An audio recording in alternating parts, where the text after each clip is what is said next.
जो है इस प्रोग्राम का आज चौपाल लगाई गई है और सभी बूथ अध्यक्षों को जो है मैडम के आदेश पे जो है उपस्थित किया गया है और यहाँ पे जो भी FIR का काम कार्य कर रहे हैं उन लोगों को भी और यहाँ के जो लॉज है उन्हें भी उपस्थित होने का आदेश दिया गया था।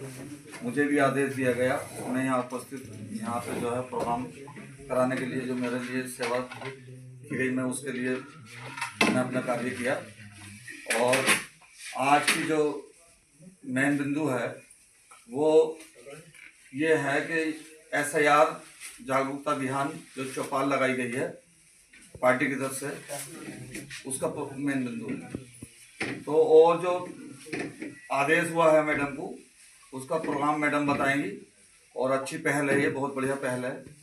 आज लोगों को जागरूकता आएगी और अब भी जिन लोगों के जो है नाम जुड़ने की प्रॉब्लम होगी या मान लो कोई परेशानी आएगी उसके बारे में भी ताजपुर की जनता के लिए मैडम बताएंगी। बस मैं ये कहना चाहता हूँ। आज के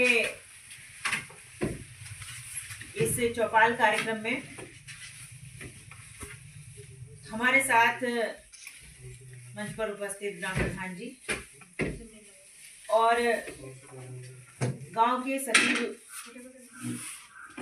राजकुमार जी और एक सचिव और उपस्थित हैं नीरज जी और हमारी पार्टी के ज्येष्ठ श्रेष्ठ कार्यकर्ता हमारे बूथ अध्यक्ष सभी बूथ अध्यक्ष यहाँ उपस्थित हैं। सभी के नाम जो है मैं नहीं जानती हूँ तो इसलिए सभी बोल रही हूँ ना, सभी बूथ अध्यक्ष सम्मानित सभी बूथ अध्यक्ष और सभी यहाँ BLO उपस्थित हैं और सभी माताएं बहनें और हमारे पत्रकार बंधु और यहाँ ज्येष्ठ श्रेष्ठ सभी कार्यकर्ता और नागरिकगण सभी का इस चौपाल में बहुत बहुत स्वागत है, बहुत बहुत अभिनंदन है। देखिए विषय कहने को तो आप मत समझिए गंभीर, लेकिन बहुत गंभीर विषय है।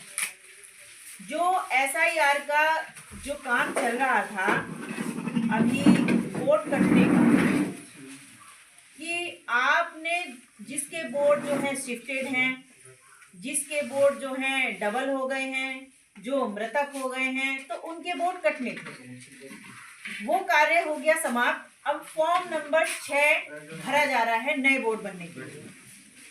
अब मेरी आप लोगों से यही थोड़ी अपील है कि आप लोग फॉर्म नंबर 6 उसकी गंभीरता को समझिए कि जो वोट जो है बनने से रह गए हैं, मान लीजिए किसी वजह से पिछले जो वोट कट गए थे उसमें किसी का वोट कट गया और वो बनना था, उसके लिए भी आप आपत्ति लगाकर और उसके जो डॉक्यूमेंटेशन है, जो दस्तावेज उसमें जमा होंगे वो जमा करके आप लोग वो नया वोट को बनवा सकते हैं। और दूसरी बात, जो वोट हमारे बच्चे हैं 18 वर्ष के हो गए हैं वो वोट जरूर बनवा लें। तीसरा, जो हमारी बेटियां शादी होके आई हैं वो वोट अवश्य बन जाएं। तो ये सारे वोट बनने हैं, लेकिन इस बात का विशेष ध्यान रखें, एक बिंदु मेरे सामने आया है, कोई से अन्यथा ना ले, लेकिन वोट एक जगह पर एक ही होना है। जो हमारे मुस्लिम समाज में कुछ लोग ऐसे होते हैं जो अपनी बेटियों की शादी उसी ग्राम पंचायत में उसी गांव में कर देते हैं। ऐसी स्थिति में उस बेटी का वोट एक ही जगह बने, चाहे वो माता पिता के घर बने, चाहे वो सास ससुराल में, ठीक है, सास ससुर के हैं, तो वो वोट भी अपना करवा लें। अगर वो मान लीजिए नया बनना है, यानी कि वो माता पिता के यहाँ था लेकिन सास ससुर के यहाँ बनना है, तो वो भी नया हो सकता, तो उसको बनवा लें। तो ये सारी चीजें आप लोग कर लीजिए। और उसके बाद इसको ये देखिए, अभी मैं घूम रही हूँ, जैसे सब जगह जा रही हूँ, तो कहीं कहीं से मुझे देखने के लिए भी सुनने के लिए मिलता है, देखने के सामने तो कोई नहीं बोलता ना, सुनने के लिए मिलता है कि भाई जो चुनाव लड़ेगा वही वोट बनवाए। आप ये सोचिए 10 रुपए का, मान लीजिए 5-10 रुपए का खर्चा आता है भैया कि फोटो स्टेट वगैरह में या फोटो लगने में, तो उसमें भी मतलब ये बोला जाता कि भाई जो चुनाव लड़े वही खर्चा करवाए, वही वोट बनवाए। आप ये सोचिए, कुछ लोग हैं ऐसे, सभी को नहीं बोल रही हूँ मैं, कुछ लोग उसमें ये सोचिए, अगर मान लीजिए आप, ये संवैधानिक अधिकार है हमारा वोट डालना भी और वोट बनवाना भी, सबसे पहला अधिकार है हमारा देश के लिए। अगर आप इस अधिकार से या तो वंचित रह गए, तब उसके दुष्परिणामों पर एक बार नजर डाल लेना। ना तो आपका उस वोटर आईडी में जो पहचान पत्र है आपकी, अगर वो उसमें आपका वोटर लिस्ट में नाम नहीं होगा, तो आप ये बताइए कौन सी योजना का लाभ आप ले पाएंगे।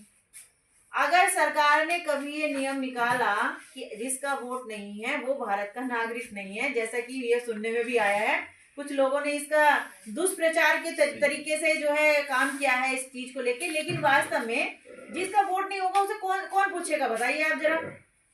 अगर मान लीजिए कोई चुनाव लड़ा और जब आपका वोट ही नहीं होगा, तो वोट ही नहीं होगा तो वो आपके घर वोट मांगने तो जाएगा, और जब वोट ही नहीं होगा तो वो क्यों जाएगा।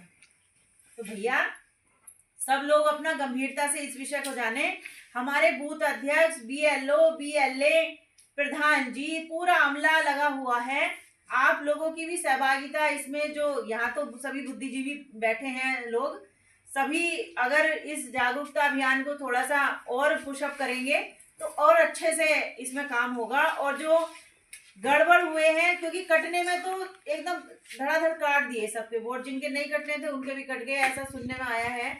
लेकिन वास्तव में जो वोट में कुछ गड़बड़ हो गई है उसे ठीक भी कराया जा सकता है और नए वोट गंभीरता के साथ बनवाइए। और इसमें देखिए, अगर ये समझे कि जिसकी ड्यूटी है वही करे इस काम को, सबको लगना पड़ेगा। मान लीजिए मैं हूँ, मैं अपनी बात करती हूँ, अगर मैं जहाँ रहती हूँ वहाँ मेरा वोट है और मैं आसपास के 10 घरों में ये पता कर लूँ, भाई गांव में तो सब लोग एक दूसरे से मिलते ही हैं, ये पता कर लूँ भाई कोई वोट कटा है तो वो बन जाना चाहिए, और जो वोट आपके घर में नया हो तो वो वोट भी बन जाना चाहिए। ये दो लाइनों की जो प्रश्न है एक दूसरे से करें और एक दूसरे का सहयोग करें। इसमें अगर ये सारी प्रक्रिया अच्छे से हो गई तो जितने वोटों की क्षति हुई है, आप ये सोच लीजिए, एक विधानसभा से 50-50, 40-40 हजार वोट कट गया है, तो वो हालांकि वो प्योरिटी निकल कर आ गई है, लेकिन फिर भी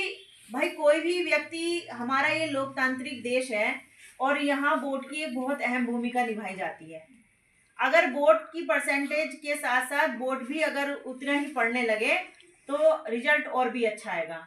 और ये वोट हमारा, देखिए सभी लोग जानते हैं कि वोट की क्या महत्ता है, फिर भी मैं दोबारा रिपीट इसलिए कर रही हूँ कि जिससे जागरूकता का मतलब ही यही होता है कि अगर हम सो गए हैं और कोई हमें बता रहा है तो हम जाग जाएं कि हाँ भाई वास्तव में सही बात है।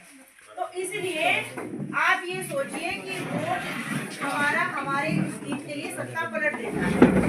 जनता की आवाज ही सबसे बड़ी आवाज होती है इस लोकतांत्रिक प्रक्रिया में। हम अगर अपने एक व्यक्ति को चयन करते हैं कि वो व्यक्ति हमारे पंचायत का, पंचायत से हमारे क्षेत्र का, क्षेत्र से हमारे जिले का, जिले से हमारी विधानसभा, हमारा लोकसभा, हमारा देश, इस तरह से सारी कड़ियां जुड़कर हमारी सरकार बनती है, हमारा जो विकास पथ है वो तैयार होता है। अगर उसमें कहीं ऊंच नीच होती है तो उसका खामियाजा कौन भुगतता है? उसका खामियाजा आम जनता भी भुगतती है ना, हम लोग भुगतते हैं। तो ये सारी चीजें आपको ध्यान में रखते हुए अपने मत को बनवाना, और उसके साथ साथ मैं दूसरी बात भी जोड़ रही हूँ, मतदान करना, क्योंकि हमारी जो कुछ प्रतिशत जनता है वो मतदान करने के लिए भी नहीं निकलती है, वो घरों में बैठी रहती है। तो भैया ऐसा नहीं करना है, मत भी बनवाना है और मतदान भी करना है। तो यही आज का विषय था कि हम लोग जो है इस विषय को गंभीरता से लें और नए बोर्ड बनवाने के लिए बिल्कुल अग्रसर रहें और बहुत प्रयत्नशील रहें। अगर आपकी कोई और भी पंचायत की कोई समस्या है, कोई बात करनी है, और या फिर किसी भी विषय में कोई चर्चा करनी है, तो हम बैठे हैं अभी हम और 10-15 मिनट रुकेंगे तो हम आपस में मिलकर बात करेंगे। और इन्हीं शब्दों के साथ, और आप लोगों ने समय दिया उसके लिए आपका बहुत सारा धन्यवाद करते हुए अपने शब्दों को इन बातों के लिए विराम दूंगी। बहुत बहुत धन्यवाद। जय हिंद, जय भारत।